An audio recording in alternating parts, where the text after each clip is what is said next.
De què parlem quan parlem de pantalles? Parlem de tot allò que emet llum, imatge, soroll, és a dir, incloem els dispositius mòbils, les tauletes tàctils, la televisió familiar. Quins són els riscos en infants de menys de 3 anys? Els principals riscos és un trastorn de la parla, els hi costa molt més parlar, els hi costa molt més interactuar amb l'adult, els hi costa més parar atenció. Quan els hauríem de donar el primer telèfon mòbil? Abans de sortir de primària, no. Els informes dels experts diuen que a partir dels 16 poder donar un dispositiu que ja pugui tenir connexió a internet i connectar-se a les xarxes, però sí que és veritat que si comencen a l'institut i nosaltres volem que ens truqui si té qualsevol problema, podem donar un mòbil però que només tingui accés a trucades. Com fomentem un bon ús del dispositiu?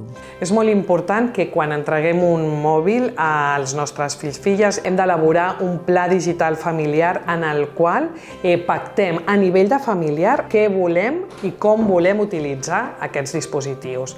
Quins són els riscos durant l'adolescència? Trastorns de la conducta alimentària, sedentarisme, aïllament social. Hi ha molts adolescents que poden comunicar-se molt bé mitjançant el mòbil però després no tenen una xarxa social directa. Com podem detectar una addicció a les pantalles? Hi ha una cosa molt clara que és quan jo trec el mòbil hi ha una rebequeria, hi ha un no. Aquí hem de recapitular i tornar a marcar aquestes normes d'ús o, si és necessari, que desapareguin les pantalles.